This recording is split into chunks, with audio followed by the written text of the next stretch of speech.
This is Guardian Radio, your station for up-to-the-minute news, intelligent, interactive, and engaging conversation. 96.9 FM. The views and opinions of the hosts and guests are their own and do not necessarily reflect the position of the management and staff of Guardian Network. The aftermath of every social revolution brings about change. Cultural norms and landmarks shift as our minds and hearts expand beyond the familiar. To everything, there is a season and a time to every purpose in the land of the living. This is our time to renew, revive, and restore the hope lost to the busyness of life. This is our time to dig again and rebuild from the storms of our past on a solid footing that holds. Welcome to The Foundation. The Foundation. Foundation.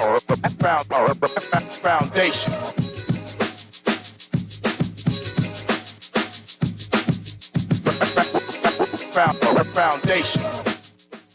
Good afternoon, ladies and gentlemen, on this Friday evening. Bim, you forget about that, eh?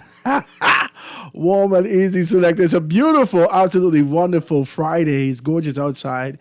I know with this kind of a glimmer with the sun, I know my wife is going to be asking for Kong salad, which is wild. It's absolutely wild how much Kong salad one person can consume. It's too much, ma'am. It's too much, right? But I'm not going to fight her. It's a beautiful day, ladies and gentlemen. I'm Howard Grant in your company right here on 96.9 FM Guardian Radio. And this is the foundation that you're tuned into.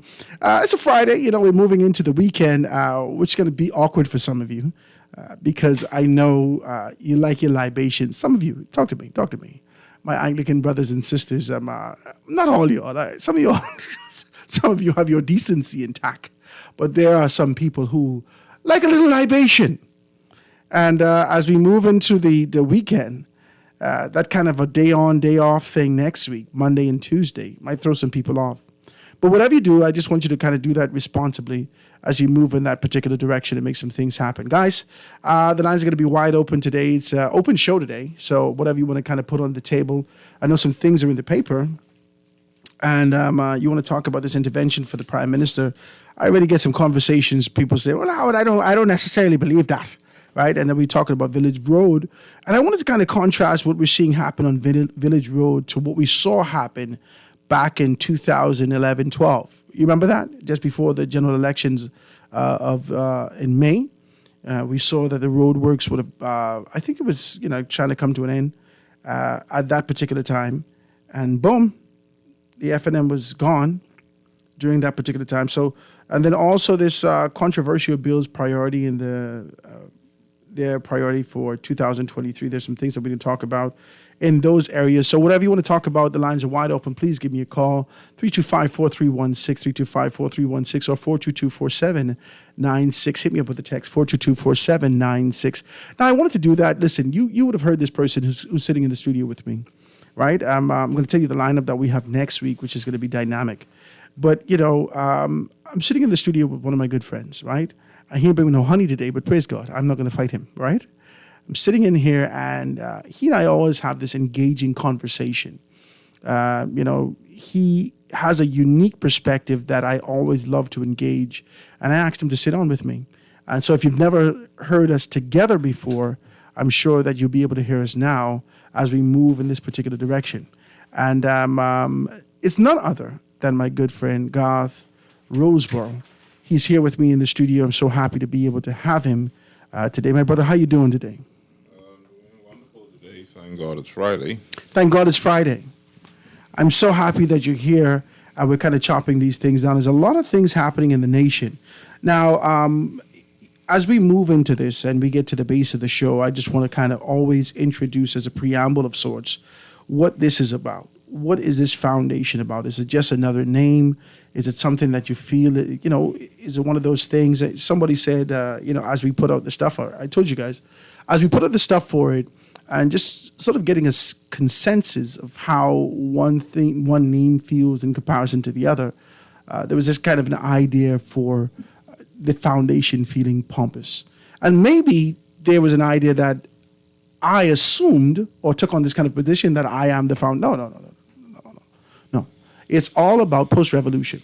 That's all it was. Is paying homage to what Juan McCartney has done over the years in terms of being able to transform the minds and even the conversations that happens locally and how persons engage each other and ensure that they have facts. But after that kind of pulling down of the traditional mindset, after that shifting, there comes a time after the revolution, especially in the year of Jubilee. Watch me. Especially in the year of Jubilee, there comes a time of building. And where do we build from? If everything is torn down and now it's time for us to be able to mold and shape the society the way that we want. Where do we build from? The foundation. So that's just what this is from. That's what this is about. And I just wanted to kind of take on a position to really have a conversation about the contrast between where we are now and where we envisioned ourselves being at this particular point. And that's really what this is. See, I feel like there's a rhythm to what we see in the news cycle. It doesn't change. And that's why your age is irrelevant. Talk to me. Let's just be very clear about it. Your age and contribution nationally is irrelevant because many of the issues have not changed. Let's go a little bit deeper. Let me touch something for you so you can see exactly what I mean by it. All right? I had an opportunity to be able to read this article, and it starts to talk about. It starts from page 1 of the Nassau Guardian. Make sure you pick up your Nassau Guardian. If you haven't done so, make sure that you do that. This is a letter. The paper indicates that this was a letter that was sent from the Squash, Four Walls Squash and Social Club Vice President, Noel Nichols, confirmed to the Nassau Guardian yesterday that they received acknowledgement from their letter, and both Sayers and the Minister of Economic Affairs, Michael Alkides, and the office is scheduled for a meeting after the upcoming Majority Rule Day holiday to discuss the proposal. The roadworks seem to be going from bad to worse, and this is what Nichols said. It says that the businesses have been stretched to the brink, and not all of us will survive. This kind of stood out to me, right? And it says that we are hopeful about our meeting with the government, but at the end of the day, we just want the road complete so we can rebuild our businesses. The strain is placing on us. Is devastating. The strain that's placing on us is devastating. Now, this reminded me of 2012. Mm-hmm. Right? Mm-hmm. You remember this? Mm-hmm. 2012, when you had I think it was Coconut Grove Business Committee with Ichik Bo, my good friend Ichik. Ichik, hope all is well with you, my brother. Hope to have you one of these days. Sit with me, Ichik Bo. And I think he also had his affiliation with Rupert Roberts at the time from Super Value. So this was this great agitation and kind of pushback from the government. We saw some businesses close down. You remember Jiffy Cleaners is now, it was at the juncture of Wolf Road and East Street. Mm-hmm. Right there, now we're seeing a restaurant in that particular space. Correct. So some things have shifted, right? So in the pursuit of being able to get better, the normalcy that was disrupted caused things to become worse. Mm-hmm. Now, this is how I feel about this when I saw this.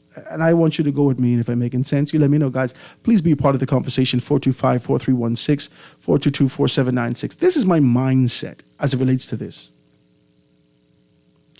Businesses locally are are so entrenched in tradition that at the slightest shift, it could disrupt their livelihood forever. There isn't enough of a fast movement quickly because we've seen the exact same thing as it relates to COVID. People lost jobs. Businesses were not able to keep up. People were looking for bailouts, both locally and internationally. Businesses are steeped, more specifically locally, in tradition, into this kind of a brick and mortar, come into our business, sit here in the store, this is how you consume your product, so forth and so on, in comparison to this kind of a forward movement and how things are done. So I want to ask this question. In this day and age, with everything that's available, with all the things that we can offer, especially on a small island, do you believe businesses should be on the brink of total devastation and disaster as a result of infrastructural shift that we're seeing on Village Road. My mind says to me, what about buying 2 scooters and creating an app and reaching out to persons and selling your products out and having someone drop them off? Listen, money got to make. And if money got to make, we got to be more progressive. Now, this is not me saying to them, I don't agree with you. The government should provide some sense of concession. I agree with you. The government should provide some sense of concession, especially if you get over this deadline. If you gave us a deadline, you say we're going to jam at this particular time, and you're unable to meet that because of, unforeseen stuff, then there should be some sense of compensation. Because people are depending on the traditional rhythm and the normalcy in those environments, the norms in those environments to survive. You get off from work, you do this, you do that, so forth and so on. But never thinking outside the box. I want you to touch that for me. That's a very difficult situation for both the government and for the entrepreneur or businessman. Reason being is because when we look at the total responsibility of what it means to govern a country, you can imagine the debt ratio is going to be extremely high. You have the government as one of the largest employers in this country that has to meet its payroll every month. We're looking at now people who are attempting to start up their own businesses or who have their own businesses as entrepreneurs or business people who have chosen a particular venue or geographical position in order to do good business. Sooner or later, the infrastructure of that area is going to have to be either maintained or it's going to have to be replaced. And that is what we're seeing now. The Coconut Grove situation, that saga was totally devastating beyond measure.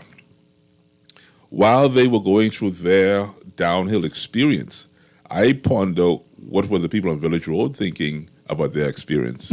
Because every dog, as we say, has their day. Now it's your turn. If you were not so interested to learn from the Coconut Grove saga, and now it's your turn, I ask the question, whose fault is it? Because we do not care sufficiently for each other in order for us to really learn the lessons that life throws at us.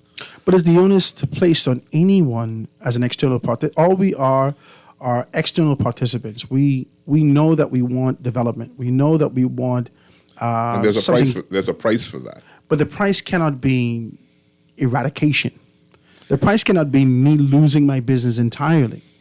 And the question that I have, if the price is losing my business entirely, then of course we don't opt to do that. But it can't be me losing my business. You yourself just mentioned that you have to find different ways to That's do what business.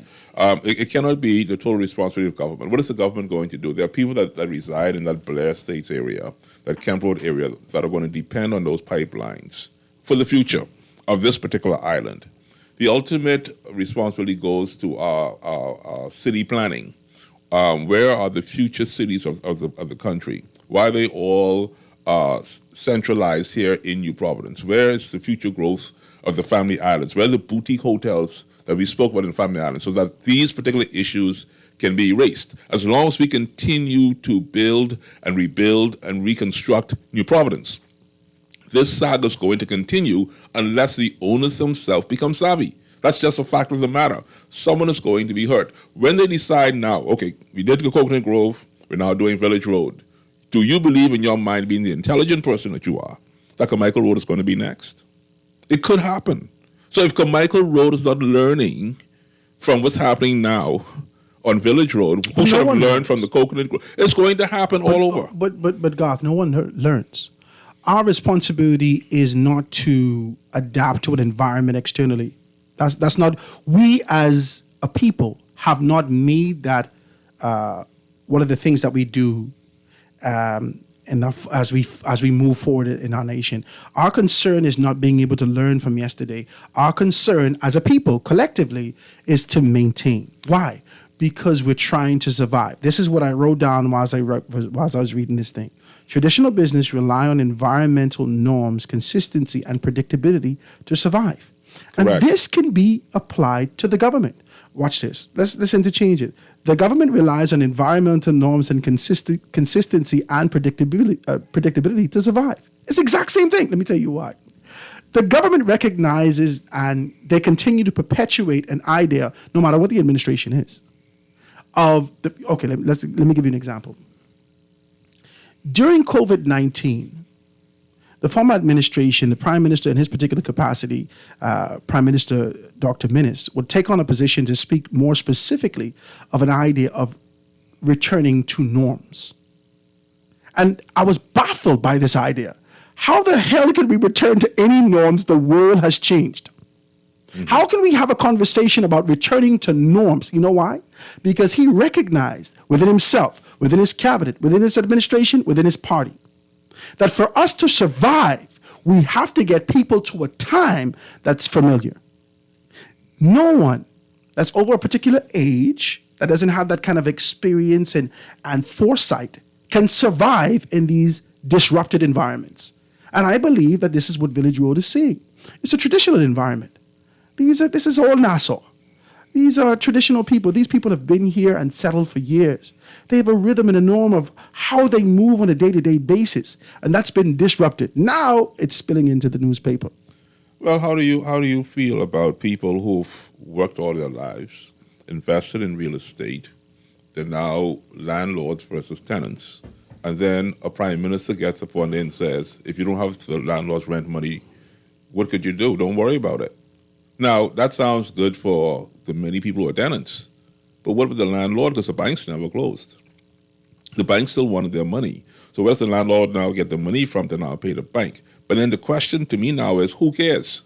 And this is why I'm saying to you, what is now happening on Village Road, if Carmichael doesn't care and get together in some form of a federation to share ideas as to how to overcome these obstacles, then can you really blame the government? Can you really blame the citizens who are customers? Because the person who's taken the responsibility to have a business, as you said before, must now be able to transform when necessary and do the things that are necessary to keep business going. So I love your idea of online businesses and deliveries door to door. That's what you do in the interim, because the government sooner or later has to do what they have to do, which is to renovate and to repair that road. See, and this is the base of the conversation that we've been having yesterday, when we start to talk about this idea of community. No one, okay. And I draw the comparison to where I'm from, 8 Mile Rock and the Family Islands, right? And I said, and I tell you, I was in the barbershop, the same barbershop we used to go to. And I said, I'm baffled at this age when I look back at it, as the 10-year-old me is baffled at the 40-year-old me's environment. Mm-hmm. Okay, watch me. Mm-hmm. The 10-year-old me knew and was pissed off at 10 years old because of the requirement of me to participate in not only the development of my home environment with my father, but the fact that now I have to be able to learn to be a man. That was secondary to the fact that I got to wake up Saturday morning and I ain't watch no cartoon, right? Uh-huh. Saturday morning, I out here with my father, we throwing rocks into the foundation of the house, right? Throwing rocks and my uncle's coming in and putting it down and laying blocks in. My daddy showing me how to tie steel and Saturday. I said, child, watch He-Man. I remember those days. Okay, now understand what I'm saying. At that time, this is how my community built itself. Because there was community. Community. Everyone knew everyone. When I go to 8 Mile Rock today, I walk on the road. Well, because it's a big fella, you can see me anyhow. I walk on the road. Hey, Howard, boy, you in town? Boom, hail me. Because I'm a part of a community. We don't have that community that exists in this particular space. However, I believe that Village Road does. You believe that? I believe that Village Road, I don't know whether or not it's been eroded over time, but I know that they had this community. Let's talk about that when we get back. Ladies and gentlemen, I want you to be a part of the conversation when we get back. 325-4316, or hit me up on the text 422-479647. I see your telephone call, and we get right to you when we get back after this.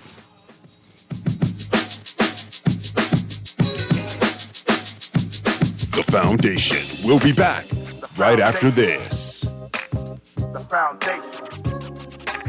The foundation.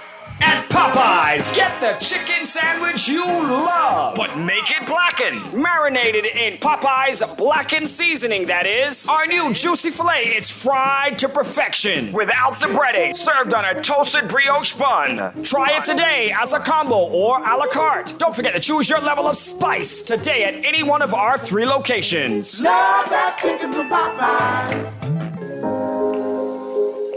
Love the show? Want to give your support? Become a sponsor today. Call 302-2300 for our rates and packages. That's 302-2300. Become a sponsor on Guardian Radio 96.9 FM. Fresh news, smart talk, all day. The new Guardian Radio app is here. Listen live to all our Guardian Radio shows and live video stream select programs in our studio. Get information about Guardian Radio shows and our hosts. Send messages, including text, email, and even call. All from our amazing new Guardian Radio app. Download it free today in your App Store for your Apple device or Play Store for your Android device. The all-new and improved Guardian Radio app. This is Guardian Radio 96.9 FM. Fresh news, smart talk, all day.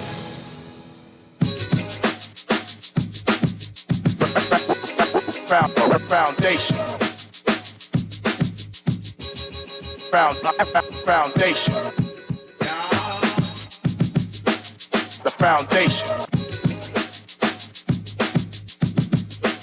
The foundation.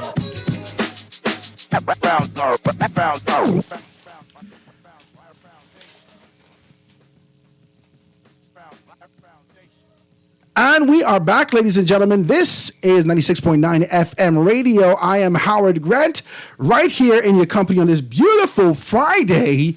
I know you can relax yourself and kind of get into it. And so we're not going to have a deep, heavy conversation.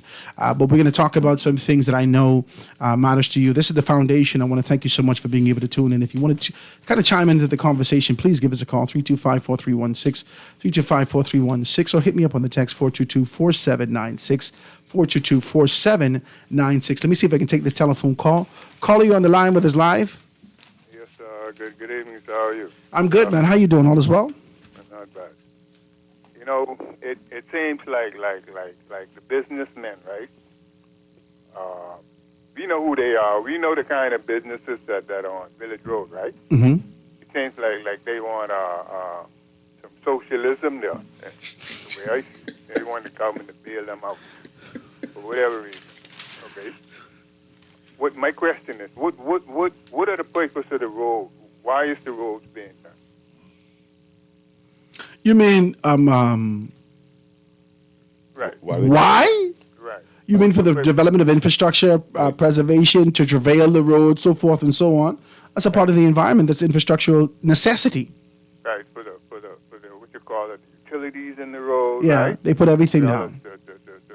The better flow in traffic. Yeah.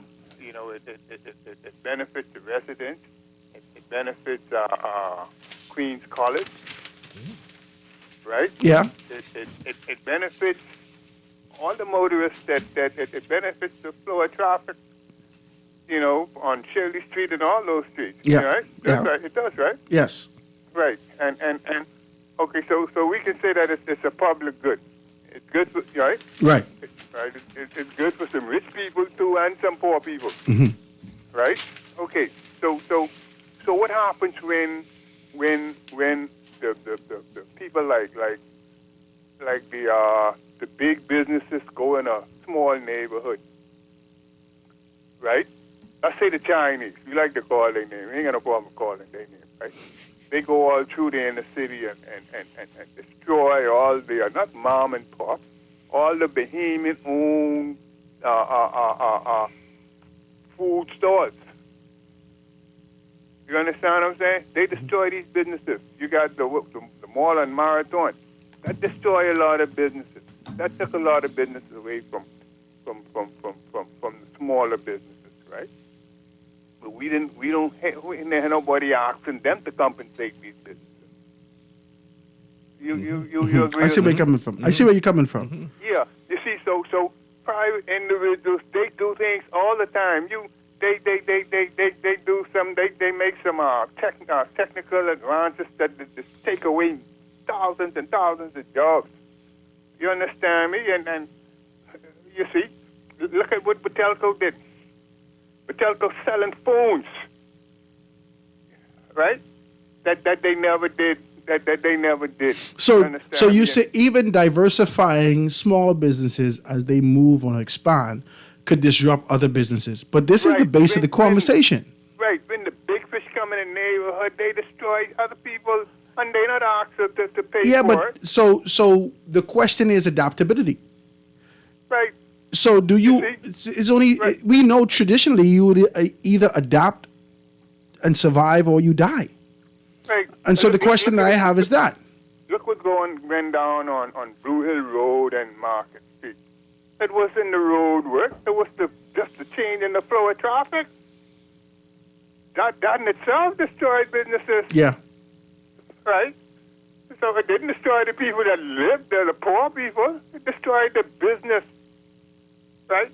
People that they don't have no, do you think they really have love for the poor worker? They don't want to pay them a livable wage, things like that. Yeah. You know, they talk about all this day capital, you know what I'm saying? They work hard for that. Yeah. Yeah. You understand what I'm saying? Yeah. They educate themselves, the thing, and they work hard, man. Yeah. I see what you're saying. Yeah, so we gotta be real, man. We gotta say, one day we want to say, well, the government has to be concerned about the rich man, and the other day we got to say that the poor man has to pull themselves up by their own bootstraps. Come on, man, what we want? We want infrastructure, right? And we want to take taxpayers' money to build these infrastructure, right? And don't want to build homes for the poor people that can't afford homes, man. And they not even a Section 8, no housing available, not even affordable rent units available. You see, we got to be right. We got to do different, man. You see. Thank you, man. Those 1-2 businesses, you know, them doctors' offices and whatever clinics and the like, and on that, man, we got thousands of them in Nassau. You see, the government, and then a lot of them people, they are what you call it, they branches. Come on, man. So why should the poor man have to, you know, the poor man every time they spend paying for these same thing they asking for, you know, these subsidies they asking for, you know. Yeah. Come on, man. We got to do better than that. Thank you, my brother. Either we want to be a country, or we want to be a private individual. We got to decide what we want to be. Whether we want to be a nation or just some private entity that don't care about everybody. Thank you. I appreciate your contribution, my brother. I really do. And I also told my cousin what you said yesterday. You know, I sit here and I listen to what 52 says and his contribution, and I start to think back, right? And I start to think about adaptability of business. And I start to think about how do you move what you have, a small business, and expand it, right? And I know we're going to get into deeper conversations as the show moves forward about financial literacy, about contribution. How do you get a loan? How do you do these particular things? A lot of us don't know that. And that's why we have this subconscious expectation that each business should move like a mom and pops, right? I have a good, decent uncle that's running a restaurant business for years. And, you know, his children tried to kind of give him an idea of how to be able to make this business move in a particular direction. But he remembered the old days that, you know, no matter what he did, money keep coming into the register. So in his approach to how he dealt with his business yesteryear, he walked right in a restaurant, open up the cash register, and take money out, and then walk. But you can't do that. You can't do this. Yeah, this mine. No. But that ain't the structure of how business is.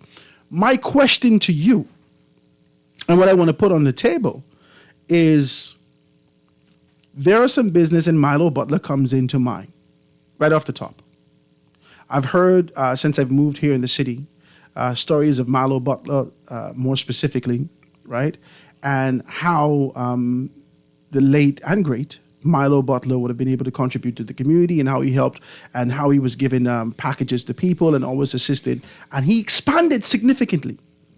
Till his expansion continues even in 2022. He ain't here no more, the man gone. Gone. Talk to me. We only can see his bust in Rawson Square. But his bloodline and the legacy and what he's actually instilled in his children and his children's children live on till they expand even in Grand Bahama today. So my question is this: what differentiates Milo Butler and his contribution from the regular small mom and pop business? Is a mindset for expansion, is a mindset with a very clear understanding that we must adapt to the environments, adapt to the times, and prepare ourselves to serve the communities that we're in. There cannot be, if after 2 weeks you having this kind of a turmoil in your business and people ain't moving towards it, I move to say that your business was ready to close from some time ago, not in a bad way. Talk to me. I making sense? You may have been on the cusp for a while. And these external turbulence in the environment has shaken up some things. And unfortunately, you have to make a decision to close. I got you. There could have been employees at certain businesses that we've heard, especially during the time of COVID, that had to tell their employees, hey, listen, I can't pay you this week. Mm-hmm. I just can't do it. And the employees showed up week after week with an expectation and an increasing their payroll. Let's say you got 4 weeks for me now. But both of them needed each other. So my question is, and I see telephone calls come through. My question is that what do we do when we see these things? We know the government has a responsibility to be able to create the infrastructure to this. We know that the government has a responsibility. That's what the government's responsibility is, to create the foundational infrastructure for all of us to grow from and grow on. And this is an upper middle class area. This ain't Carmichael Road that we're talking about. This ain't Fox Hill that we're talking about. This is an area that enjoyed the kind of norms that existed in those environments. They know those things. So talk to me about it. Well, I'm listening to you. I'm agreeing with you. It's very difficult for an employer to have these external factors affect their business, and as you said, maintain payroll. There are business practices, however, where one is able, like you said, to either lay off their staff, decrease their staff, to go ahead and to operate only on what you would call maximum profiting days. You can do that as well. But for the most part, these people have been put in an uncomfortable position, as you said before, because they were accustomed to a particular business lifestyle. It's very unfortunate. Sometimes you have to close a location and get a temporary location elsewhere, which can also work on your behalf. The saga that we had in the Coconut Grove almost seemed to have been planned to remove such entities from our society. Exactly what you said. Well, we had the people that came from Ackland. Because the underlying field, what I have, is gentrification. That's the underlying. Correct. That's how I feel about what you're saying. And what because of the class of people that live in the Coconut Grove allowed for another type of individual to move in. And so as space was created, there were people who were of more opportunistic nature able to replace them, and now we see a different sign on the front door. However, I like what you said, because on Village Road, that is not going to happen. That ain't gonna happen. It cannot happen because of the type of people that live on the eastern side. They are anchored there. That's who they are. Of Village Road. You know the people I'm talking about. Yes. Those on the western side have no chance to cross over the street. They are the chicken that will never cross that street. And so it reminds me of Collins Wall. Mm-hmm.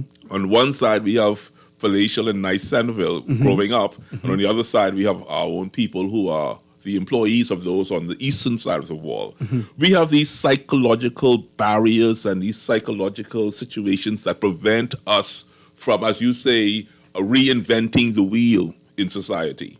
You know, and so what is going to happen now is either the person on Village Road has to make up their mind that they're going to ride this one out, or they're going to shut down and relocate. And before time, if I knew my history correctly, those are the same people who moved to Abaco, Long Island, or they went to the United States of America or Canada.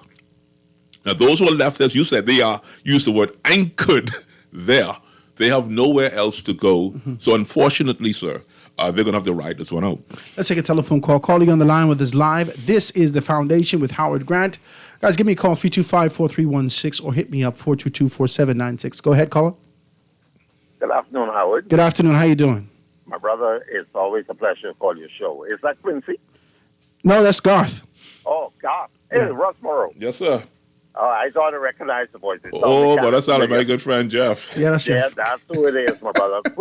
My brother, Howard, a very, very extremely interesting conversation here today.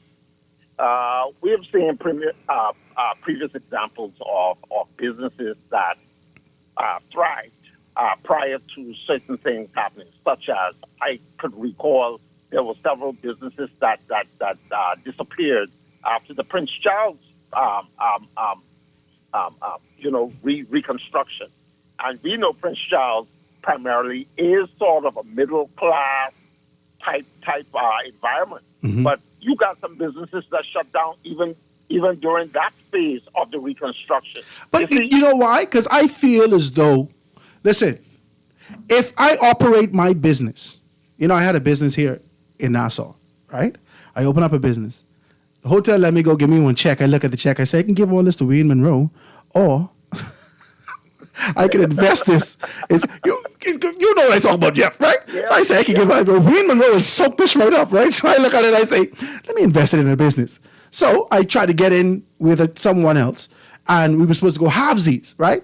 So I would be responsible for the decor and the furnishing the place with all these particular things. This particular person was supposed to be able to do with the infrastructure, so forth and so on. They never come up with their half. So I got to do all this, right?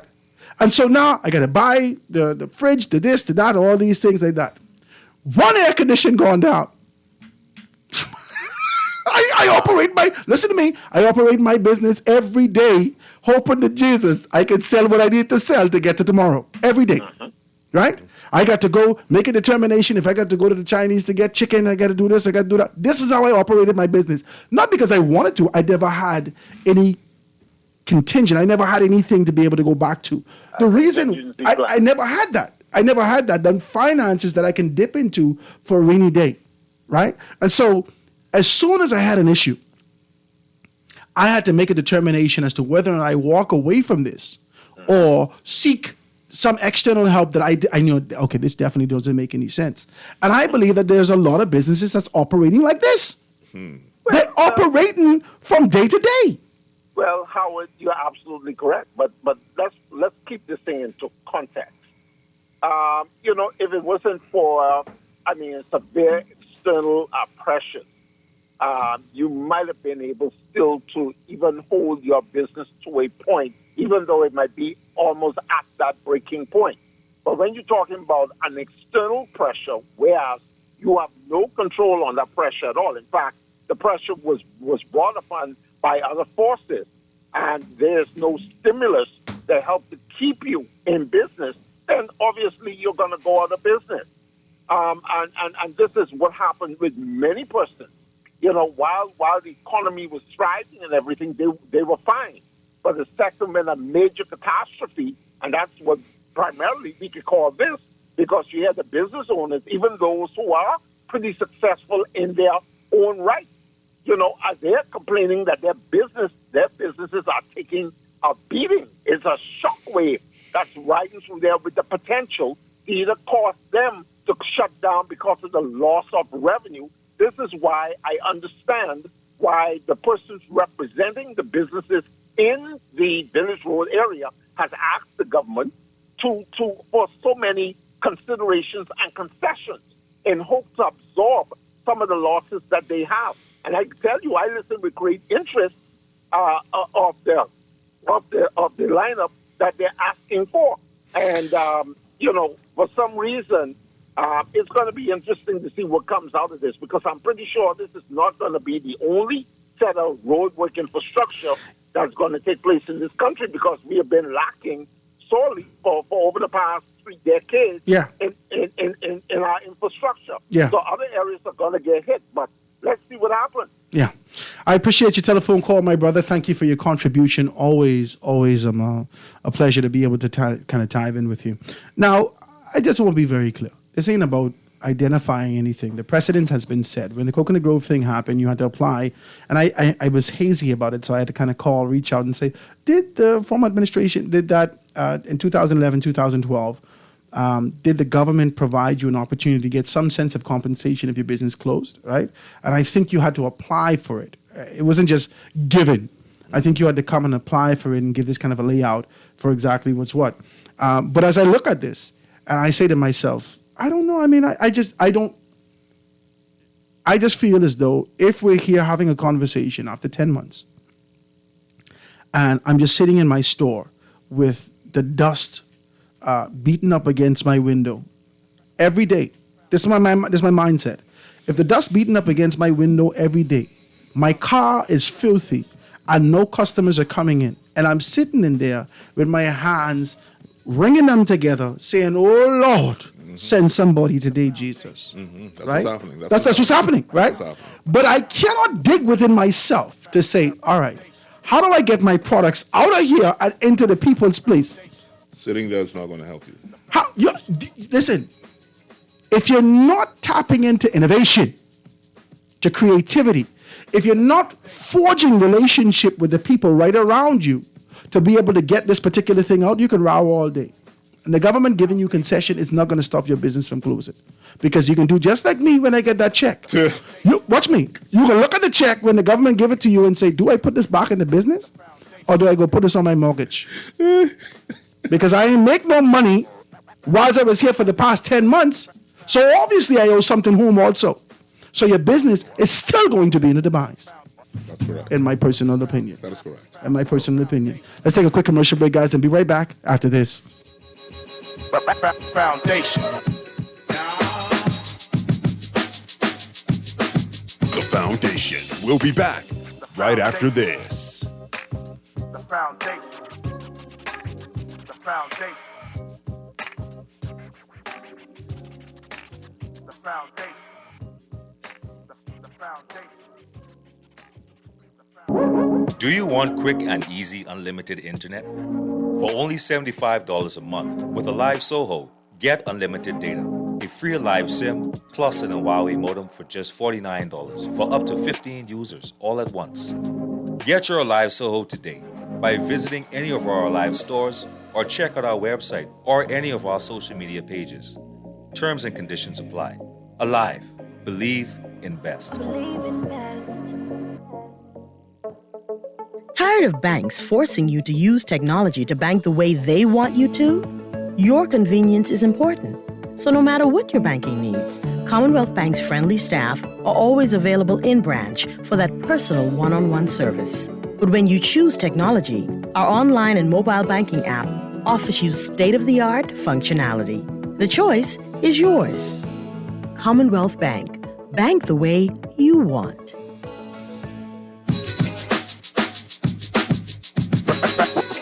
Foundation. Foundation. The foundation. The foundation.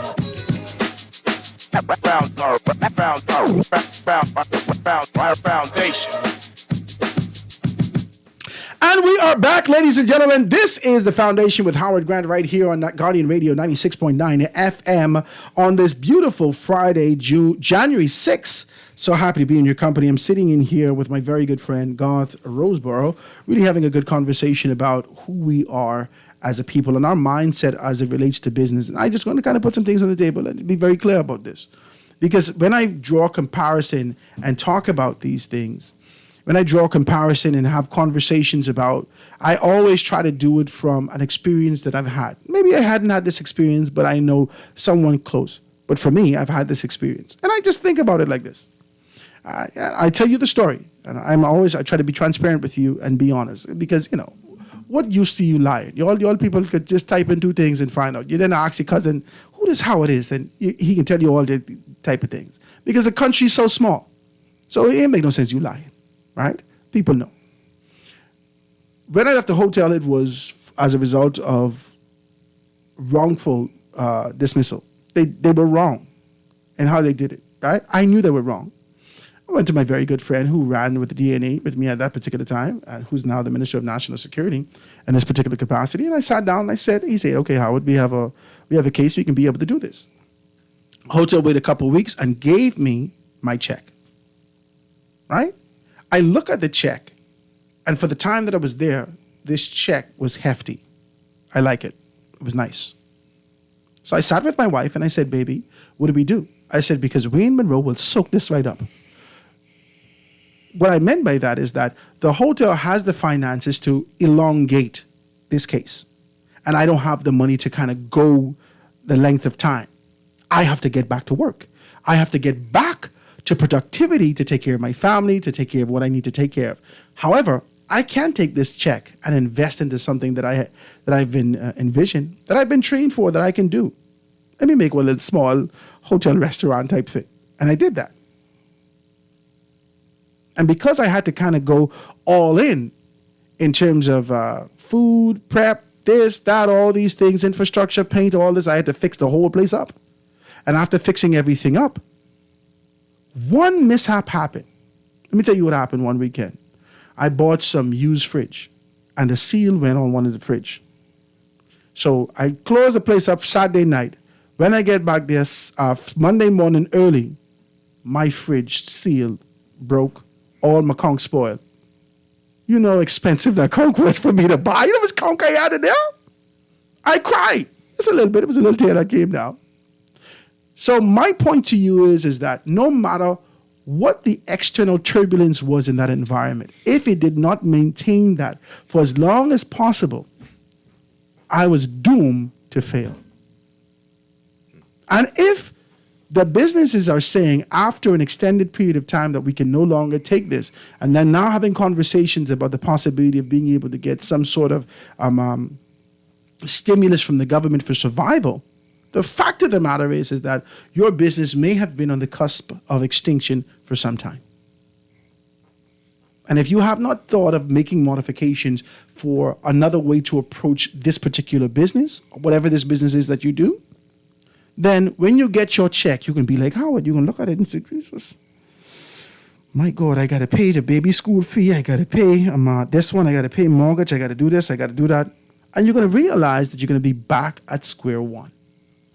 Before we go to the last break, let's take this quick telephone call. Calling on the line with us live. Go ahead. Good afternoon, Howard. Good afternoon, my brother. And my good friend Garth. I hope you're doing well. Hey, Brother Rudy, how you doing? How are you, man? Good to hear your voice. Very good conversation you're having today. Very important. Thank you. I think pertinent to the situation in our country and what's going on in our country. And I think that really not enough attention has been given to the small businesses in our country. We have red carpets rolled out for any other type of businesses coming, and I wouldn't name anything in particular. But we know what happens there. But when it comes to the Bahamian businessman, you always got to toe the line, and you always have to go this way and that way, and all this sort of thing just to accomplish something. And you gave your example a while ago about running a business. Running a small business is not easy. No, I don't know who take it easy, but that's hard. It's not easy. No. So when you put all this investment and time, and then somebody comes along, like the government was supposed to be protecting me, happen to protect my investment because I'm a taxpayer and et cetera, and no regard is given to me, then that's a problem. That's a problem because small businesses are the engine of the economy of any country. That's I don't care which country you name. So America knows that very well, and they do. But America celebrates that. America celebrates that, and they make no bones about it. PPP loans, you was getting that. If you listen, you could just cough, and you get a PPP loan. That's right. They ain't worried about that. They say, if the people don't have business, we can worry about that later. Now, just give the money, give the money, give the money. Man, keep those businesses going because they're employing people. Yeah. And when all those little businesses go, the government right now, NIB, is under serious duress. And you're talking about putting more people out of business and more people unemployed? Yeah. Where do you get the money from? Yeah. Oh, okay then. Yeah. So my thing is adaptability of business is one thing. You talk about business adapting. That's good. Yeah. I like that idea. But I want to know that that calls for a lot of planning and all this sort of thing. But I really want to know too, what is in place now for the businesses that are struggling now? Where's the hotline for the businesses that may need assistance? I want to talk about that too. All right. I don't know if you could call back after the news because we got to go to the news right now. But I want to talk about that too. So we talk about adaptability. We talk about some of these particular things. If the government is concerned about that, and let's see if we can take that from that particular juncture when we get back. Ladies and gentlemen, this is the Foundation with Howard Grad right here on 96.9 FM. Thank you so much for tuning in. Please contribute to the conversation because if you're out there and you're a small business owner, if you agree or you disagree, this is very important for public discourse for us to understand where we are and how to expand our mindset to get to a place where we can find not just survivability, but thriving in this particular space. Because you can't have a business, contribute to it, and then say, oh my God, I got to go be a security officer. Let's talk about these things and move forward. We're going to take this quick commercial break. After the news, we'll be right back after this. The Foundation. The Foundation. We'll be back right after this. The Foundation. The Foundation. The Foundation. This is Guardian Radio 96.9 FM, Nassau, Bahamas. This is Guardian Radio 96.9 FM, fresh news, smart talk, all day.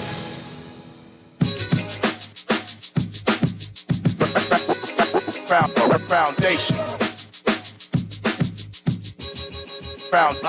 Foundation. The Foundation. The Foundation. And we are back, ladies and gentlemen. This is Guardian Radio 96.9 FM, and I'm Howard Grant, your company right here on The Foundation. So happy to have you in our company and kind of jamming today. It is a Friday evening. BIM! For all of you who are going out, I always encourage you during this time to kind of go out and if you have the kind of disposable income for more than one reason. We've been kind of locked up and cooped up for a while. It is important for us to engage in the community, but do so safely and keep your hands sanitized. Amen. Keep your hands sanitized because some of these people are nasty. First and foremost, let's just be very clear about that, right? That's one. And secondly, we're reading about some things and seeing some stuff about a second strain or some sort of morphing of COVID and how it doesn't come with any specific symptoms. I've reached out to the hospital this morning and representatives to be able to get more information before I divulge and kind of, because, people can send you all kind of things now, right? My information going out there, people want to send me everything now. And so I'm listening and looking at these things. But before I take on a position to talk about it, to say any of these things, I want clarity. But before we get that, to really put anything out there, I just say to you, take those precautions. Take significant precaution, right? Be cautious in your approach of how you engage and how we be able to deal with those things. So I just want to be able to say that. And then as we do that, I just want to be very clear about that also, right? Today we're just talking about some stuff, it popped up in the papers. Businesses are finding themselves stretched thin in Nassau and Village Road with the construction of the road and how things are happening there. And, it's peculiar to me because, I saw it. I'm a small business owner, right? I have several businesses and I've moved away from the brick and mortar aspect of what business is. And I recognize that the service that I provide is a service that I carry on a day-to-day basis. So I can come to you and still provide that particular service as opposed to being able to say, you come to me. And that's what my point was. My point is that business has changed over the years. But my responsibility is the same. I still have to take care of my family. I still have to take care of this, and this. And I still want to be productive. How can I get to productivity without being able to tap into some of the traditional aspects of what business is? And so today I'm sitting with none other than my very good friend Garth Roseborough, and really being able to have a conversation about where we are and how we could be able to move forward. Let me give you the telephone number so you can contribute. The telephone numbers you can be able to do today, 325-4316, 325-4316, or you can hit me up on the text, 422-4796. That's 422-4796. Let me take this telephone call. Calling on the line with us live. Thanks so much for holding. Yes, Howard. I was just talking to you a while ago. Okay, good. You're still with us. The hotline. Okay, yes. So just a couple of points I want to make before I... Yeah, you started to talk about the middle class, right? You started to talk about that, and you started to talk about the hotline. What else you said to say? Because I was looking at things such as the small business tax credit program, Okay. emergency capital investment program, paycheck protection program, stuff like that. I think the government can sit down and have a conversation with the business owners in the area and say, guys, here's my number. I have sending a representative. We'll have a meeting at such a time, whether in my office or some other place, and we can sit down and discuss these, look at these options and see how we can help you during this time. That sort of thing. I can play devil's advocate on the radio right now. You laugh, but I can do it. Because we can do this. Yes. Now, watch me. Do you believe that, let's not get extremely spiritual, but just let's look at it for what it is.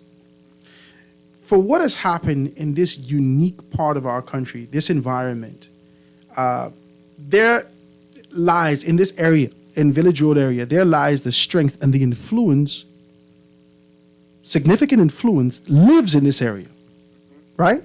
And because influence lives in this area, whenever there is any turmoil, especially elongated the way that is happening right now, that influence can now reach directly into the government and they can listen. We've seen it. We've seen it before. When the government, former Minister of Tourism, started to talk about this idea of sending a cruise down to Spanish Wells, and they call a meeting today. You remember they call a meeting? Yes. They call a big meeting today. Everybody show up in the gym. They say, hell no, we ain't doing that. And the government say, well, we ain't getting them people business. And backed off from it. Now my question, so they set a precedence that there is power in numbers and a unified mindset to move in a particular direction. We could possibly see the same thing happen here because of the power and the influence that lives in that particular area. Yeah. However, we did not see that on Blue Hill Road. Right. We did, because the Prime Minister at the time said, well, we had to do this, you can like it. And right after they paved the road, he rode around the Jeep and waved at everyone to say that I did this for you. So my question is, do you believe that this may be a godsend for what's going to happen later? Because if they now getting PPPs or stimulus check for their particular businesses, when the small man who doesn't necessarily have it, he said, hey, the precedent's already set. You give them people a check, you got to give me a check. Talk to me about that. If I could even tag in on that. I don't know for those, Rudy, who are old enough to remember, I know you're my big brother. There was a time when I was in high school in the 80s when all of the children from every school used to go downtown Bay Street. Every weekday we were there in droves. And then a pronouncement was made that they did not want us on Bay Street. Talk to me. They, and I use the word they. In quotations, this is a big day. Yeah, let me spell it for you. Capital T-H-E-Y.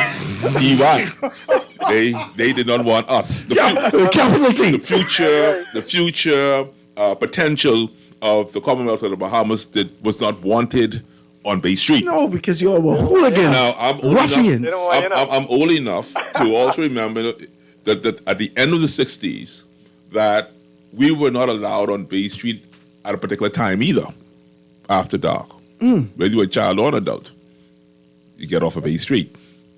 You were not welcomed Dowswell Street in those areas, okay? So now the children of they, are now having an issue.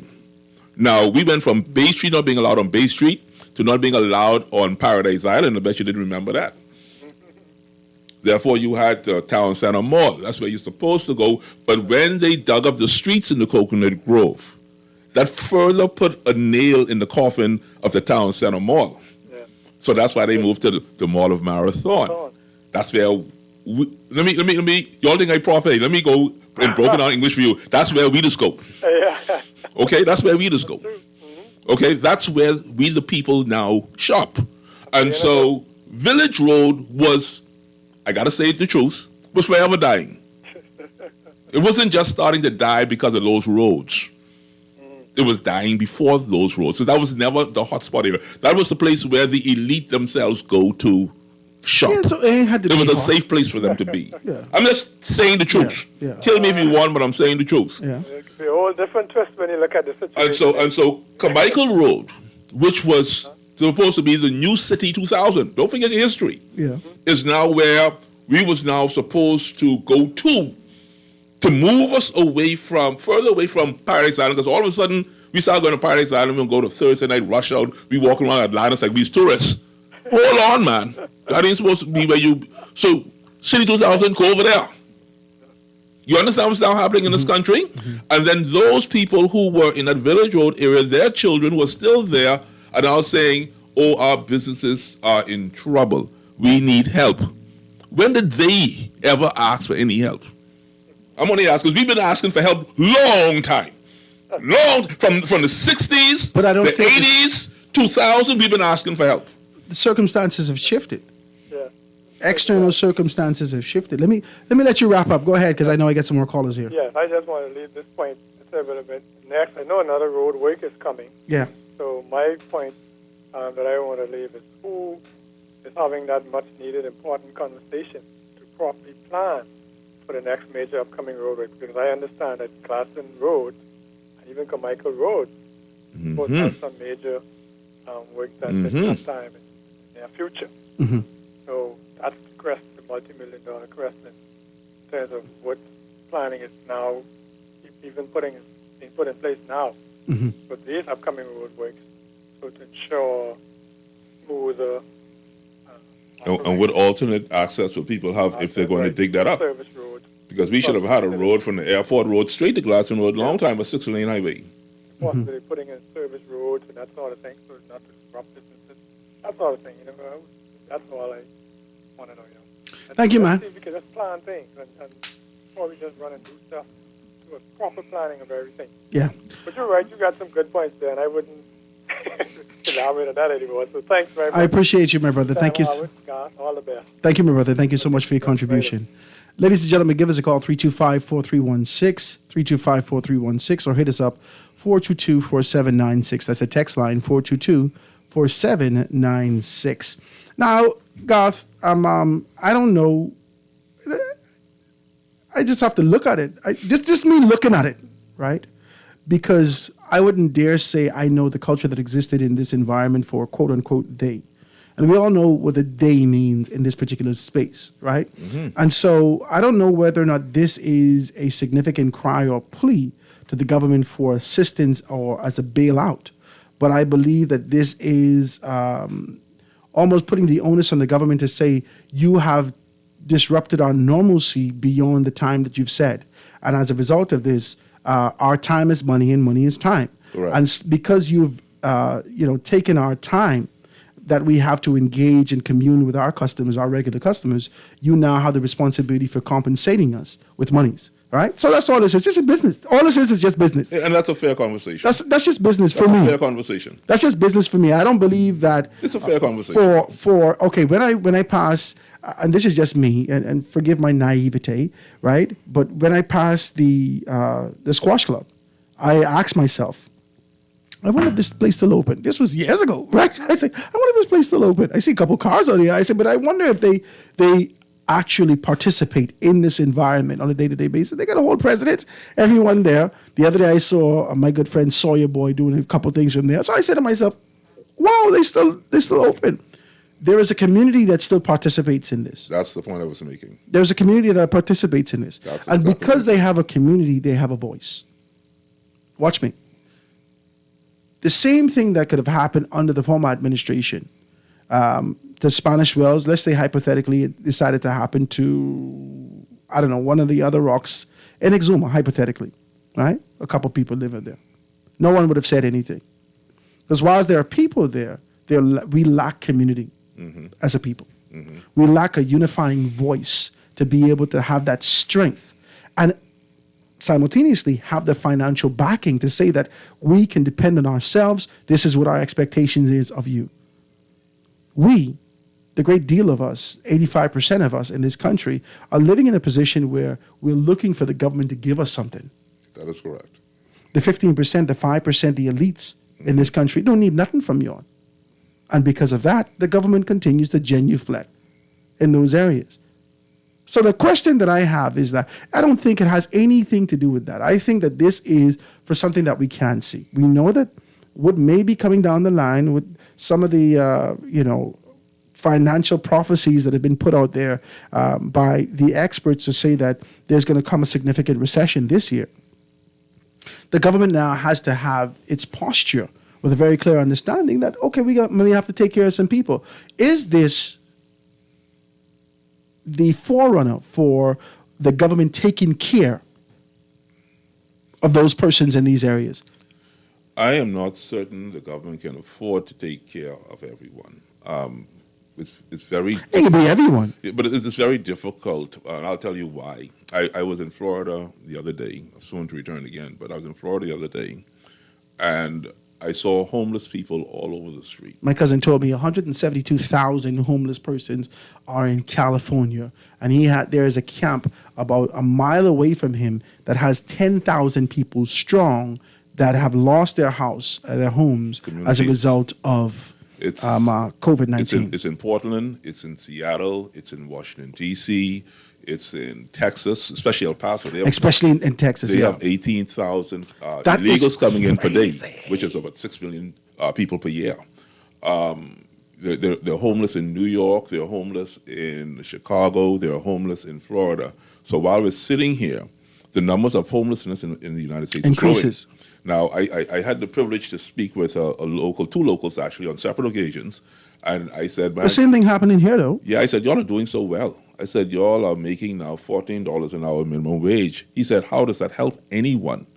Because they only had 2 people serving in this huge department store. Crazy. And the line was crazy. He said, so what, you're not happy for $14 an hour? He said, let me explain $14 an hour to you. Our rent for a studio apartment is now $1,500 in Florida. Easy. So when you take your $14 and you multiply that by 40 for the week, and you make it take home your $600-$700, at the end of the month, you're making somewhere close to $2,000. You still need 2 jobs. You got to have 2 jobs. Just to live. And then when you have your 2 jobs, then the taxes take the rest. My cousin lives near Oakland, California, right? And you probably know about him. His name is Elliot Hepburn. He is one of the persons that continues to be able to agitate for medicinal cannabis and being able to do those things. He has his company over there. So he calls me, just having conversations. Cuz Happy New Year, blah blah blah. We talking, right? And so he says, "Do you know that there are people that are making almost $400,000 a year in Silicon Valley that are on social benefits?" So they still listen. That blew my mind. I said, what you talking? We're talking stupidness. That don't make sense. So he started to break down the numbers. He said, do you know how expensive it is to live here? He said, you have no idea how expensive it is just to survive here. So take the single mother now in the Bahamas who's now making $260 a week, which is a wage increase, which, by the way, affects the employer, especially the employer significantly. Who's on Village Road is even worse. Okay? So imagine what they now have to go through. And you take 260 times 2. Now, we're looking at how much? $520 every 2 weeks. So $1,040 a month minus national insurance, bus fare, breakfast, lunch, dinner, food. It's actually crazy. Now, for you to go to the United States now and purchase the same thing what a teenager in high school is earning at $14 an hour, you're only making $260 a week and trying to purchase the same thing what they're purchasing. The cost of living is crazy. That's why the Bahamas is the 4th highest cost of living in the entire world. So how do we fix this? How do we? Is this a mindset that we have with the expectation? Because I believe that our forefathers have fed us, and I don't know whether or not I could blame them for saying this to them. And I see a telephone call. I can come to you right now, but let me get this out. I remember at one point, I follow politics very close. You know that. And in following politics, there's some things that reign true, or that has a sense of consistency. Let me not say reign true. That continues to bubble. That's buoyant in the conversation, and the rhythm of it captures people. So when the PLP in its former years would say, we're doing all the heavy lifting, that stayed in the hearts of our forefathers. Was it true? No, of course it can be true. Watch me. Let's get deeper. And then they would say, we're wiping every tear from every eye, right? Is that true? So this is what they're trying to associate themselves with, to know that they can be a quote-unquote savior of sorts, right? They've modified their position as time progressed. But that translated to our forefathers that you want help, the PLP can help. Or go to your MP, they can help. It gave us a sense of dependency on our leaders. An unthought of sense of dependency. We go to them for everything. And that has not left us as a people yet. People would sit in 5-year cycles. They will sit with nothing for 5 years and wait until their people get in with an expectation to be taken care of. Let me take this telephone call. Caller, you on the line with us live. Go ahead. Go ahead, caller. Brother, good afternoon. How are you doing? I'm good. Here. What's up, Sparky? Are you going to break right now? No, we taking a break right now? I don't know. No. Go ahead. Okay, thank you very much. Howard, there's some things that happened for a long time. It's just that we don't listen. We hear, but we don't listen. Mm-hmm. Okay, quick. Let me say how quick I can do them. You see, some people had vision. Mm-hmm. Some don't. I came from a family like everybody has a mother and a father, but my mother had a vision. She died as a very young lady, doing 2 jobs, left 2 nice homes in the Centerville area. Mm-hmm. One home on the main Madera Street Road, right next to, what's the name of the Lock and Key thing? Hardy's Lock and Key. Mm-hmm. The next home through the corner by Bahamas, Tire and Battery, by a basketball court, East Avenue, Centerville. Mm-hmm. At 46 years old, she left those 2 cement buildings. My father died at 67 long after she died. He didn't even have a piece of property. Mm. Right? Mm. He was a tailor. Then he became a bartender for Beverly Robinson. Used to go off a lot of time with his brothers and everybody gambling and Miami with the horses and the dogs and all that kind of thing. Mm-hmm. Didn't even leave a piece of property. When we look at our children now, how do you think they could buy a piece of property? Right before I was 35 years old, I had a piece of property on Adelaide Road down by Clement Main. An acre property I got for $3,000. Mm-hmm. By the time I was married at 35, after my marriage didn't last, I had a home in Sea Breeze. Mm. Now, who young children you think before they reach the age of 30 now, unless they inherited something, could even buy a piece of property? They don't hear that. Nobody will have a The conversation. pieces of property that they purchased it from, those properties were split up before the PLP came to power. When the UBB saw what was going down, coming down the pipe with the black majority, they started splitting them, all the properties over the hills, where Robertson Road is, where Howard Road is, all down south. You remember one time ago when I was growing up, you couldn't go hardly anywhere past Wolf Road, you know. Mm-hmm. So the Wolf Road was nothing, but it's going behind, going back. Mm-hmm. All that property south, going down to South Beach, all up in the back there with them all the real estate areas, you buy that from the white people, you know. Mm. The black people still trying to even get them. Those hilltop properties like Blue Hill Heights and all of that, they owned by them fellas over Shirley Street on the north side of the ridge. Mm-hmm. On East Main Street and so forth. Those people knew it was coming down the pipe and they saw the vision. The real estate were trying to sell this property now. They even tried to sell the property to the foreigners now because the Bahamians can't afford it. Mm-hmm. And let me tell you a long story going on. My brother was a civil engineer. He was a project manager in charge of building Arawaki pumping station. Mm. He also was in charge of the Morgan Ski to put the Arawaki margin process. He was the project manager in the building of the original Cable Beach Hotel. From Lawton's Local was in place PLP told Pendleton and them that the Madera Street area, Montreal Avenue area, all that area, all those galvanized pipes and so forth were supposed to change from way back in the 70s. This is 2023. That's correct. Perry Christie been in the House Assembly over 40 years. I was voting before he went in the House. I used to live in the Valley. 40 years in the House Assembly, Montreal Avenue has not been repaired yet. Monroe Avenue has not been repaired yet. You're talking about Village Road. You know the Madera Street shopping place. That used to be a golf softball field. That became one other than Bay Street. Madera Street became the city over there. Then things started moving. I tell you, civil engineers, they're telling the government that underneath there, so what you're saying, the government pipes going to give away. The government just was slow to move. Mr. Garth? Yes, Sparky, this is your boy from Adelaide. Garth, this Sparky, let me tell you something. I know you, Sparky. It's not Garth. It's not just the Montreal Avenue and the Rosetta Street and Montreal, you know. It's all those side corners got galvanized pipes underneath that. Eventually, what can happen to them? They're going to rust and leak. They can deteriorate. Especially in that calcium rock with laced with salt water underneath. So every time, if we go through a corner and we know we need to change those pipes, rather than just patching the hole that it rained, we need to get them pipes out. We got to pave that road completely, or else in the rain again, we got to holes in there. Then you will go through your car, and every time your car hit that, you change the idle arm, you change the CV joints, this and that and that. And you completely doing this over and over. So where all your money going? Mm-hmm.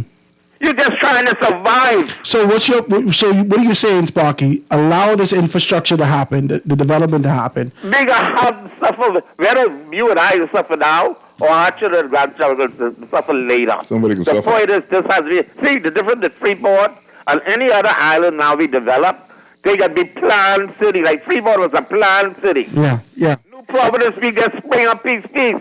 Yeah. Every little week we doing something new. We need to say, okay, next year or next government project, we need like China, they say doing a 40-year project, that's a 40-year project. Not every time the government, they stop, review, and cancel. Because that contract was given to the PLP. Now our boys said they're going to give it to us. So we stopped that project and got canceled. And then we stopped that and start something else so we could give our boy a contract. Wow, Sparky.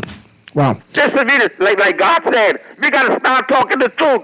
Stop playing politics with people's money. Look at all the elites. They move up in the eastern area. Mm-hmm. They move in the Cable Beach area. They move in the Love Beach area, West Old Fort Bay area. They move out and they lead their own family over the hill and they get out and no one come back and even hail them no more. So they just moved to the outskirts. When Finland came, the power pillar was on Village Road, you know. Pendleton and his nice little families living on Village Road. He told us that he didn't need nothing more. Next thing we know, Pendleton living in Skyline Drive. Wow. On top of the hill. Sparky, let me get some more calls in here. I got some people waiting. Hold on, one thing before I go. Remember, when Pendleton moved out there, all his boys moved around Cable Beach too. Mm-hmm. All the brand new officers, all of them going out behind Pendleton. Mm-hmm. They follow one another, set up the area, and lead their family over the hill to suffer. Wow. Thank you, Sparky. I appreciate your telephone call and your history and the insight that you have there. I don't know whether I'm from 8 Mile Rock. Okay? My family got property in 8 Mile Rock. My people live in 8 Mile Rock. You understand? I'm here in Nassau. And for me to be able to build something and move towards something and hold something of my own, we ain't getting back to 8 Mile Rock. We live here. So I have to look for something here that can be able to be mine. And so I know that whether a politician or not, because they're in the public view, I don't hold that against them. Everyone have aspirations. Everyone have dreams. Everyone have these things. And when you're finally in the position to make a decision and move towards that, I think you can make that decision.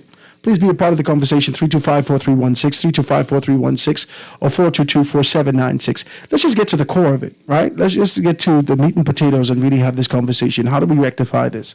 We recognize that this is a mindset. We recognize that there is a contrast between the haves and the have-nots. We recognize that even the middle class has been eroded, and it doesn't only exist here in Nassau, it's right across the country. But the question that we have, as we're moving forward, especially in this year of our Jubilee, as we're moving forward, how do we make the decisions that is progressive enough to include all of us to see a true sense of growth in this country?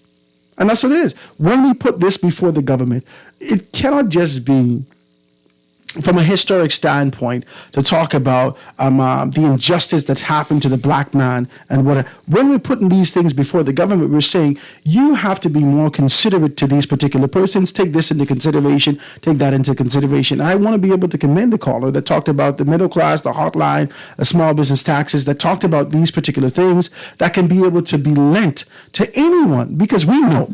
Just like Sparky said, we know that Nassau is a little different. It was not necessarily, every time I go on Infant Lane, right, on the side of the graveyard there, Infant View Lane. Infant View Drive. Infant View, right? Every time I go there, I got to stop because let some cars pass. Because you're scared about this small road. And then when you go around where Steve's place is, those roads look like it's only designed for horse and carriage. Those roads aren't even wide enough to be able to hold our stuff. So the infrastructure in Nassau needs to be able to be changed. I am listening to you. I'm listening to the callers. And here's what's on my mind quickly. Why are government officials and politicians so afraid to have town hall meetings on issues, I mean real issues, to allow the professional citizenry to attend these meetings and choose the people who show the capability and ability to really sit down and make a proper plan? Please don't act like a church. Compensate these people because their consultation merits some form of monetary return. We have people in this country who've been off to university, and I know there are a lot of people who don't like people who have gone off to university. They say, oh, university don't make you smart. No, what university does, it makes you smarter. And if you've gone to university and you're not smarter, then you're really a dummy. And so for those who show the competence to bring a conversation of engineering feats to the table, these are the people who you seek out, and the business people who understand how mechanism works. You get those people who are able to put together a plan to put that into effect, that you can have a best situation for all. Yeah, but what we have is lawyers who are politicians, who know nothing about road work or engineering, who know nothing about real business, and so the country is in upheaval. That's what's going on. Well, let's see if we can take a telephone call. Call you on the line with us live. This is The Foundation with Howard Grant. Go ahead. Yes, hello, can you hear me? Yes, how you doing, caller? Excellent. Mr. Smith, I hear your voice. And all the way from Atlanta. Mr. Roosevelt. Now, Mr. Grant. Yes, sir. I cry shame on the Bahamas government. Okay. Past, present, and future. I do this because I pose the question, what is the size of New Providence? Go ahead with that. The size of New Providence is known. However, we have to omit the western area. Some people may call it Old Fort Bay Life Key area. So when we look at the island proper, over all of these years, infrastructure still has not been maintained or updated. So I cry shame on them in that individuals still have to go, as we say colloquially, to the pump and retrieve water. I cry shame on them because they know or they don't remember where they came from. It's heavy what you're saying. This heavy what you're saying. Let me tell you why it's heavy what you're saying. Today in the papers, the Prime Minister take on a position to start to talk about these things, right? He said the PM intervenes on these stuff. Now, I opened up the paper and I read it, and I thought it was peculiar. On the third page, it started to talk about the Whistleblowers Act, the electoral reform, and more specifically, the Prime Minister laid out what the responsibility is for his government. He says, the priority for me is to relieve the suffering and the mental anguish that our people are going through right now. And I said to myself, that's amazing, because that's such a widespread suffering that people are going through. And then I said, let me define this. I said, suffering as the state of our undergoing pain, distress, and hardship. The Bahamian people have been going through that for a long time. I remember the conversation that they would have had with the former Prime Minister Perry Christie, who said, well, I didn't even know. You remember he said, I didn't even know that they didn't have a toilet, or I didn't even know. And his own constituency. People were enduring suffering for a long time. And politicians have created a perspective and sort of labeled our community by being able to say that we're resilient. You're resilient. So the resilience has to do with your endurance of suffering. Yeah, you have to overcome. Mr. Smith, I know you're not here currently. You're residing away. So, you and I always like to play the game of devil's advocate. You're residing in the United States. You are a learned Bahamian. Your father, I'm not calling his name, but he is one of the very astounding and quite prominent Bahamians that we have in our society. He's a mentor, a community man who has blazed a trail for future generations. But you and your family live in America. Why live in America now? Why not, rather than choose your children of an American heritage, are you not raising them in the Bahamas to be future Bahamian heroines? I know you have 2 daughters. Why are you staying there? Are you planning on coming back? Are you going to stay there? Why would a Bahamian go abroad and not come back if you're not coming back? Why? Okay, let me answer that question. I think earlier you mentioned the cost of living. Right now, for a family of 4 to come home, not to visit, to come home, we're talking about an excess of about $6,000. Mm-hmm. For $6,000, and I checked the prices, I could go to France. Family of 4. But be that as it may, I will be stopping in home, and I will be trying to make a difference because I have to put my actions where my mouth is. And I do not want to seem hypocritical. But Mr. Grant, you mentioned something early on. You said have and have nots. I disagree with that statement. So it's have not, and ain't going to get. That's it. Ain't going to get. And I did say it correctly. Ain't going to get. So my question is, which category are you in as Bahamian? I'm very familiar with Village Road. I went to school on Village Road for 11 years. And those individuals that on Village Road, I would say they straight. And they are upset because individuals did not efficiently plan. And that's a part of... I feel the same way too. I'm not like we say colloquially, I ain't getting nobody pocket, but I just feel like this is business. Business says you told us you would give us a particular time, and that time has far gone elapsed. And as a result of that, there should be compensation for your inadequacies, which you have not done. And I just believe that this is the core of the conversation. But we're all participants and watching this and know, well, we didn't have this kind of strength to put this position here. And my only question is that as a result of lack of community?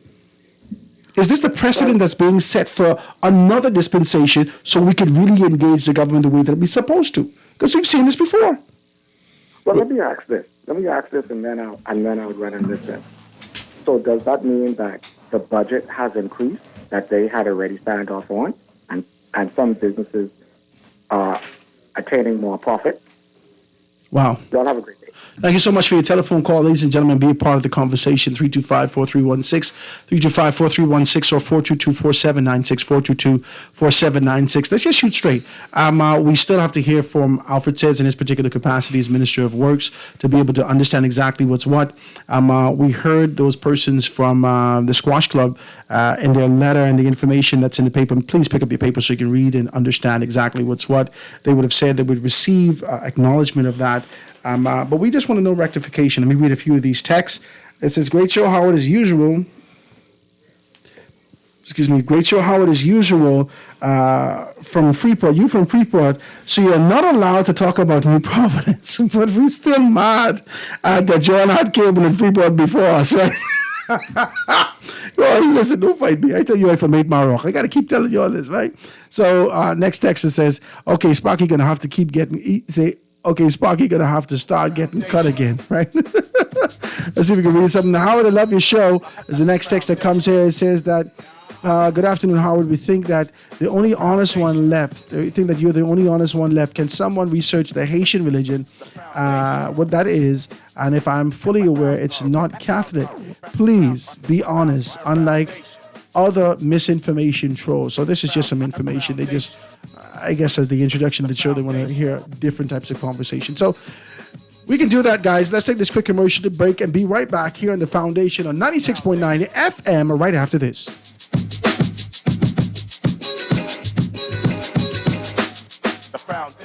The Foundation will be back right after this. The Foundation. The Foundation. The Foundation. The Foundation.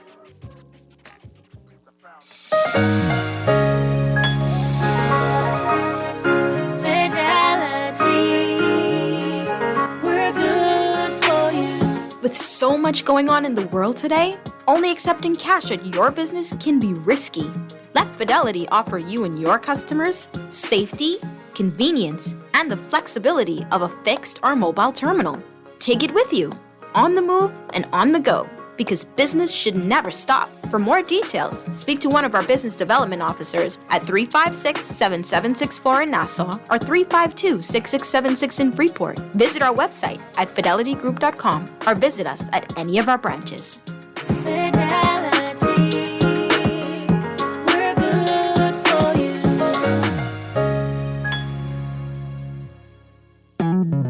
Here we go. J.S.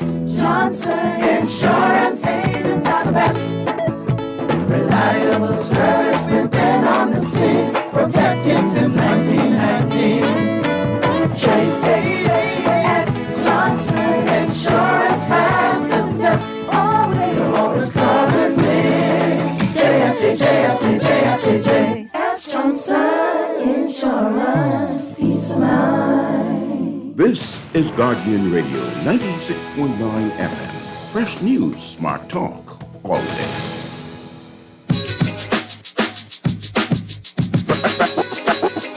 Foundation. Foundation. The Foundation. And we are back, ladies and gentlemen. This is The Foundation right here in 96.9 FM radio. I'm Howard Grant in your company. It is so good to be with you. We're just kind of shooting the breeze with conversations about growth and finding where we are right here on this beautiful Friday.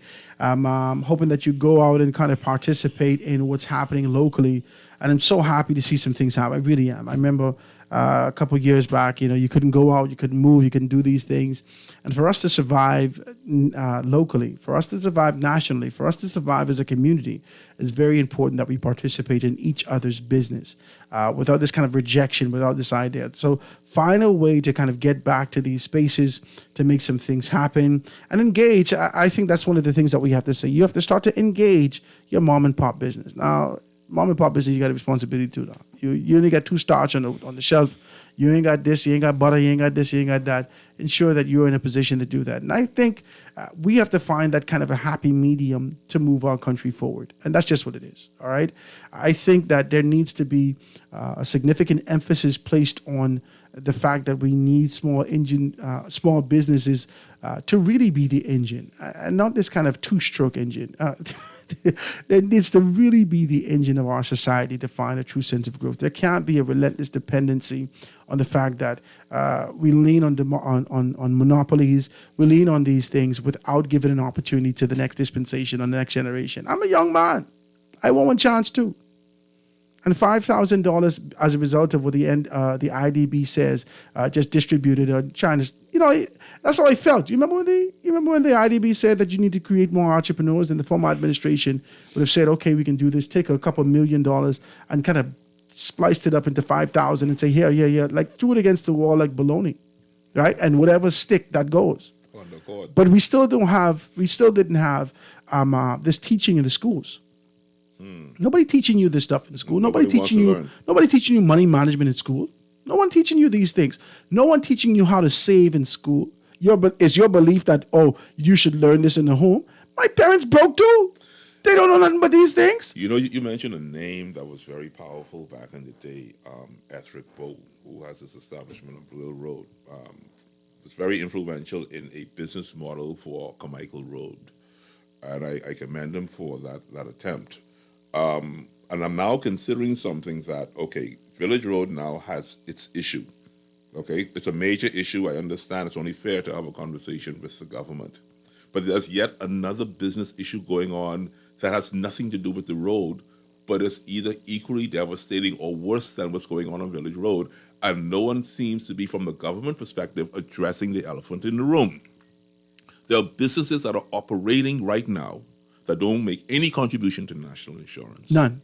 They don't have no overhead expense. And because their community is almost half the population of the Bahamas, they operate a different type economy that works in the shadows. And so what that does now for the Bahamian who has to pay that national insurance and report it to the revenue services and have all their licensure in place and have the overhead expense of BPL and water and sewage and staff salaries that has been increased to $260 a week and maintenance of a building, how can they compete against an entity that works in the shadows?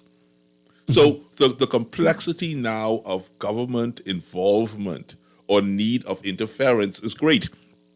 And in my estimation, this government is now going into their third year of governance. And personally, I do not see their ability to manhandle these situations as yet. I'm not saying they're incapable of doing it. I'm saying I'm still waiting to see, because in my eyes, everything in this country seems to be going let's clear out of it up, control. because I don't want to be convoluted. Let's be very clear. You're talking about the shanty town. You're talking about let's just be decent about it and shoot straight. You're talking about the fact that there are businesses that are being ran on a day-to-day basis, both here in Abaco, in Grand Bahama, and elsewhere in the shanty town, that has no regulation, and the fact that they don't have to be able to yield to anyone. They take care of what they have to take care of, and then they go to Western Union and send the money elsewhere. This is what you're talking about. That's one of them, and the other one, they can bring family in from far, and they're working for them for little or nothing, and they're operating because they don't have to pay the $260 a week for an employee. My question to you is that whose fault is that? For business to survive, just like cancer. Notice I paused. You have to feed it. Okay? Anybody knows if you have the first thing they say to you, if you have a disease or cancer or whatever the case may be, if you have a disease or whether you have a diabetes or whatnot, you got to cut the sugar out because you're feeding this particular thing. All right, it may be sweet to your mouth, but bitter to your belly. Let's just be very clear about this. Who is feeding these businesses? Who feeding them? Who go in and participate in these people's business? The businesses that are not regulated at all. Who is going there and giving them money? Us. Okay, so us. No. The straight truth is this, though. There is a segment of our population that does support these businesses based on affordability. Based on affordability, because not just affordability. At the end of the day, accessibility, affordability, proximity, all of these things. A hungry man has to eat, and he has to eat what he can afford. Okay. However, their economies stems from the fact that these are now the new lower or middle class people, because they now have the contractor jobs. There's no middle class in the country They have anymore. the electrical jobs, they have the carpentry jobs, they got the plumbing jobs, they got the landscaping jobs. Because they can take less than the Bahamian man can take for it. They're in the police and then force, your house whop they're right in up. customs, they're in immigration, they are in financial services, they're all over the place, and they support each other. So, because they know about community. I think that the core of our conversation is really about community. That is true. And unifying ourselves. We've seen a particular community that strengthened themselves, and we can identify throughout the country. Whenever there's an issue, they band together and they deal with that. other community, let's be very clear, the Shantytown community, they band together and they survive. They can survive together. The only ones that are meandering in the middle and looking for survival and trying to hold on to something is us, who don't know each other, who stop talking to each other, who don't engage with each other anymore. So the question is this really a government issue, or is this an issue that has to deal with you and I? How do we commune with each other anymore? God, we don't know each other. We don't talk to nobody no more. We don't care. We just don't care. There is an expectation that the government provides us with everything. There is an expectation that the government gives us these particular things, and I stick to this. That is as a result of politics. Whether you want to call it the PLP, whether you want to call it the FNM, whether you want to call it the UBP. The politics has given this brand that they are the saviors. From you start calling the former prime minister in his capacity, all that he would have done, he didn't do it individually. He did it with a group of men and women that were the architects of the infrastructure of this country. But you call him Moses. Yeah, but you see, and who is Aaron then? Because I'll tell you this much, and I'm going to go out on a limb here to be the devil's advocate. Then what has religion played as a role? I believe religion has made us passive to accept these things and to hope for a better day. And so we've had slogans like hope and help is on the way, and people begin to buy into that because it's being also preached from the pulpits.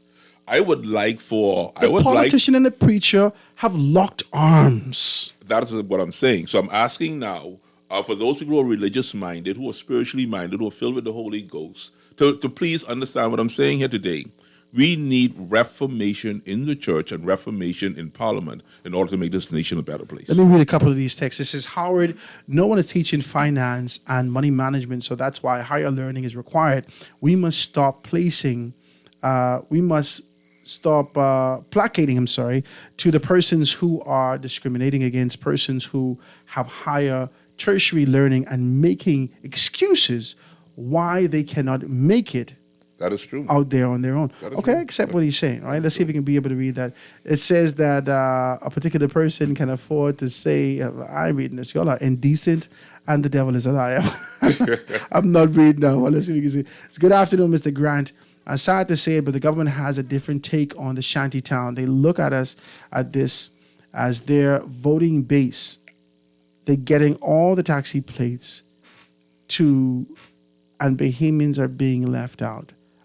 I don't know if I agree with that. Well, the thing about it is, I don't know if a man or woman can get away with it, the question in our country is why not? That's what's been happening throughout our whole country. So, like you all said, those that have not, and those who ain't gonna get. The ones who could get are the people who are willing to bend the rules in their favor. Let's take these 2 minutes and talk about solutions. The fact of the matter is I believe that a great deal of the solutions reside within us. And I think that we can keep coming back to that. I know that the government has their responsibility, but remember, governments come out of us. Government comes out of the community. The representative that you see that represents your constituency is only a reflection of the general consensus of your constituency. Oh, I agree with this particular person, and they gave him or her an opportunity. If you now, as a niche, as a part of an elite, as a part of the educated or others, if you do not necessarily agree with this person or man or woman, whoever they are, and you have a different mindset, maybe you should be able to move towards leadership in the country. The fact of the matter is that unless and until our communities change, we'll continue to be able to see the exact same thing. Because whilst we're generally out here on survivor's mode, politicians are in the same position. A great deal of them didn't have nothing before they stepped into politics. And they know that they now have 5 years because the electorate already showed us a rhythm. And the rhythm is 5 years, you may be gone. Yeah. So a lot of them are in this kind of a position where I have to hurry up, get something for myself. Oh, yeah. Let's just be very clear about that. Whilst we're having conversation about what the government needs to do and what the government should do, governments may not, individuals within the government sector may not necessarily even yield to that because everyone's consumed with how do I survive? How do I take care of myself? Falls on the shoulder of lack leadership. Of community. But it falls also on leadership. Yeah, but the leadership is not being able to emphasize the importance of being able to bring community back together. And so it is what it is, free for all. That's it. That's what they say. Every man for himself and God for us all. Well, that's the mindset. For my solution, so I don't seem to be totally negative. I've said this before on air.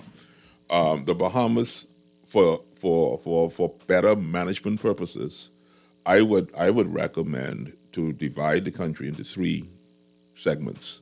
The northern sector, as we have done so previously for industry, central for agriculture, and the southern section for maritime.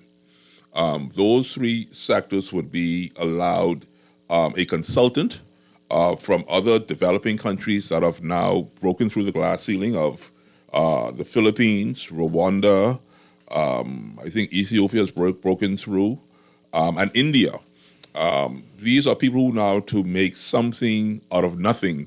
The trip to Dubai could also have been meritorious in that here is a nation that was built from sand and became so magnificent. So anyone who's able to work magic, I'm not talking about voodoo or obed, I don't magic, real good magic, to make progress take place, I would have, as a government, sent my ambassadors to those countries and find the people who have the skill set, the knowledge, and the wisdom to come to my country and give them management over a sector of the Bahamas and create 3 new cities to where if I'm interested in maritime, I would move down to Long Island. If I'm interested in agriculture, I'll move to Hatchet Bay or Andros. If I'm interested in industry, I'll go to Grand Bahama, Abaco. That's just my 5 cents. Well, we got years to go and contribution to make. I want to be able to say to everyone, I want you guys to have a very safe and healthy, happy new weekend.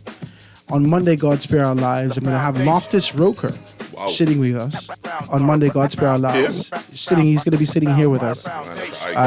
Loftus is going to be talking to us about some of those infrastructural stuff and those decisions. This will be the second time he sat with me. I always enjoy sitting with him. Right? We're going to have great conversations, guys. We're going to keep moving forward. I'm reaching out to our relationships to make some things happen. I want to thank you so much for tuning in today to the Foundation. I'm Howard Grant in your company. My guest with me today was none other than Garth Roseborough. And we're going to have even more of these conversations. I want you guys to stick and stay for Z Live with Shivago Lang right after this. The Foundation. This is Guardian Radio 96.9 FM, Nassau, Bahamas.